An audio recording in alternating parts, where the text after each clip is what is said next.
This past year of isolation due to the pandemic has done two things. Number one, it brought to light the fact about how harmful isolation can be, and also tested us as human beings like never before.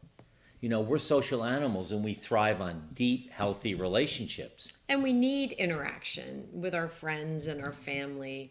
Without that, we're destined to feel lonely, and that can lead to some really serious health problems. So let's talk a little bit about loneliness. So, loneliness, we all know what that feels like. You can actually be in a marriage and feel lonely. But Sad. it is sad. The real problem is chronic loneliness.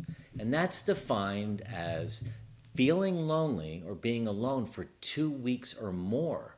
And if you think about the pandemic, it's been Yeah. a lot longer Yeah. than that. And that is associated with high blood pressure, depression, poor sleep. Some scientists are saying even poor appetite. I know. You know, and substance abuse, drug abuse, alcohol abuse. We found a recent AARP study that linked loneliness with a 29% increase in the risk of heart disease and a 32% increase in the risk of stroke. You know, we're in this third phase, and Jody and I left our careers 2 years ago. And my dad left the family business at the age of 65, and he had this great plan. He was going to sit back, take it easy, and enjoy the fruits of his labor. And he did. He really He did. had golf 3 days a week. He had drinks with his buddies, went out to lunch, went home, took a nap, watched TV, and then dinner with my mom. And it kind of sounds like the perfect formula, Yeah. but it also sounds like a week out of his normal working life that was vacation. Yeah. And he was reliving that, right? Yeah. I mean, he was the most successful, outgoing person that I knew and had a chance to interact with in business. He was the guy that walked into the room and he was immediately surrounded by everyone. They wanted to talk to him, and he held court. He did, and he loved holding court. As a matter of fact, if he was at a venue or in a room where there was a microphone, that microphone was in his hand before the end of the night. Whether the real MC liked it or Yeah, not. sometimes in the middle of the night. But the minute he walked out the door from his busy career, things started to change in him. He had a couple of real big realizations. First was he had really lost his community. He lost his friends at work. He lost everyone that worked for him, his clients. Yeah. He lost all of That his was social hard for interaction. him. It was hard for him. And then the other thing that he grappled with is his loss of identity. You know, he worked there. He was the CEO. He was the owner. He was the guy that everyone went to. His name was on the door. On the door, the corner office, and all of that. So he was the guy everyone went to for help. But when he walked out the door, he wasn't that guy anymore. Right. And he really wasn't sure what to do with this extra 40 or 50 hours a week that he had now in front of him. Yeah. And without a plan, he fell into some bad He did. And all of this took a toll on him. And over time, he became very lonely. My mom had dementia, unfortunately, so he found himself on his own. He began to withdraw from everyone. And over time, he became the grumpy old man and started to isolate himself as he lost friends. And the saddest thing is, he died at the age of 80. And in my mind, well before his time. Yeah, sadly, his retirement only lasted 15 years. And we knew that that's not what we wanted. Right. But it's not all doom and gloom. Today we want to give you 3 steps for healthier relationships as you move through this phase of your life.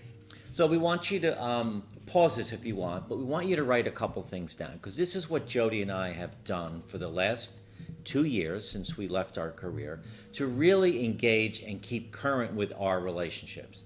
So if you can get out a piece of paper and you're going to make some columns, the first column is going to be start to list all your friends. And I mean all of them. It doesn't have to be in any order. Probably would help to have a sheet for work friends, family friends, and all of that. But just start writing names, and you'd be surprised that you think of one person, you think of another. And really in that first column, it's not just friends. No. You're really just listing everybody you know. Everyone you know. Right? That's Everyone that's in your life. And then you can categorize them That's a little true. bit easier. So you do that in the first column. The second column is, what kind of friend is it? Is it family? Is it a friend? Is it a colleague? Is it an ex-client? And then the next column really is how many years have they been in your life? Now, once you go through this, you're going to start to see that you've got a huge list of people, and there's going to be some more work to do. But it's actually fun. You start to reminisce about the people and that are in your life. So once you have the name and the relationship type, and then the number of years these people have been in your life, we're going to ask you to do a list that ties one emotion that arises when you hear that person's name or you write that person's name down. You know, does that bring you joy? Does that cause you anxiety? Does that stress you out? Does it make you super happy? Write down one of your emotions. And then one more column leading from the emotion is, what's your most powerful memory with that person? Yeah. And just a little succinct, 2 or 3 words, you know, what's a powerful memory? You know, I have a friend, and, you know, Kathleen, she's my friend. It's been 15 years. She always brings me joy. My powerful memory is we traveled to Australia for 2 weeks together. Yeah, it was and great. it was fantastic. So that would be an example of how that line works. So it's a good process, and you can do this in Excel if you want, or just on a piece of paper. But Jody and I go back to these sheets all the time to relive some great memories, but also find the folks that are the ones that we really want to spend our time with. And that's what the last column is about. So the last column is, we want you to take each of the people's names, go across the row, and there's 3 categories. The first one, write down if this is a type of person that you want to invest and grow with. And what we mean by that, these are typically the people that when you're with them, you cherish the time. They build you up. They make you feel great about yourself. They ask you the greatest questions. They want to know about your family and your friends, about our relationship. They want to go out to dinner and have a good time. They want to go on vacation. And they're really people that you can grow with during this phase of your life. The next in that column, as you're categorizing your friends, is, you know, all of us have maintenance relationships. So the next header would be, who do you just need to maintain a relationship with?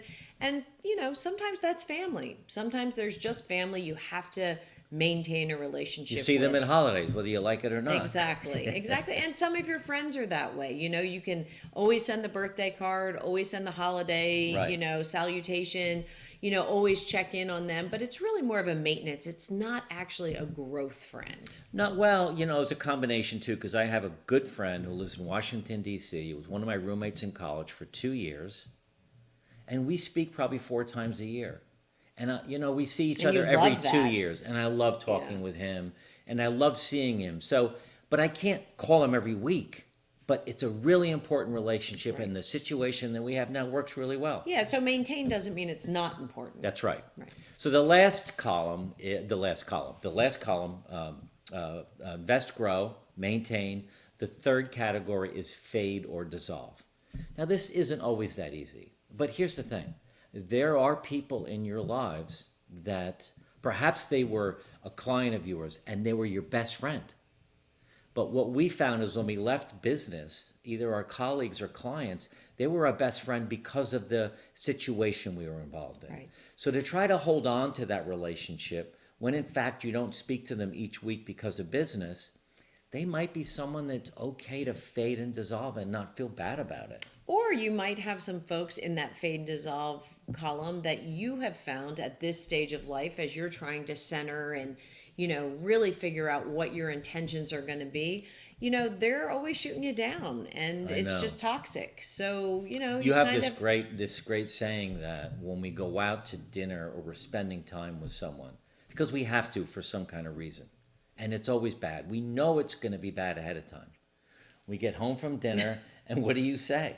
never going to get those 2 hours back. I know, it's kind of That's funny. not but nice. It's not, well, the thing is, though, there are people like that in your life you have to be with, which is fine. But what the purpose here is to spend more time with the invest grow people so Right. you're feeling good about yourself and each other than the fade and dissolve people. And that's a great segue into kind of the third step of Right. this. Really taking those invest grow people that you have on your list and develop a communication plan with them. Be intentional. Call them, visit them, Zoom them, you know, thank them for the relationship. Check You know, in I and want to see how stop they're there for a doing. second because I recently did this with a guy that was one of my dad's partners. He's retired. He's down in Florida. He's 89 years old. And I called him up and I spent, Kind of out of the blue. out of the blue, I called him. Yeah. I hadn't talked to him in 10 years. I don't know why, but I hadn't. But I called him and just rehashed how grateful I was for all of the time he spent mentoring me when I was a 21-year-old kid out of Right. college, working for him. And he was in tears. He was so appreciative. I felt great and he felt great. But what's really kind of neat is even at his age, he's still an invest grow friend for He you. is. So these labels or these buckets don't have age requirements or time requirements that you've known somebody because Right. you've known him a long time, and he still inspired you on that conversation. He did. To do more in this phase of life. And it's great for us to do more of that, to really, while folks are still alive that placed an important role in your life, to call them and thank them. Right. So Right. to maintain folks, you want to be intentional. You know, you want to make sure you have some kind of plan for them. Keep the thread alive. Yeah. Right. And the fade dissolve folks, that's complicated. You know, you just, if you spend less time with them, they'll naturally spend less time with you. And you're spending more time with the maintain and invest folks. Right. So, it takes work, but it's worth it. And we want you to build these lifelong connections with the kind of people that bring you this joy and energy. This phase of life will be better because of it. And listen, if you enjoyed this, please share it with your friends. Also, subscribe by clicking the button below. And finally, join our free Facebook community. The link is also in the notes. Yep. Thank you for listening. We look forward to seeing you again next time. Take care.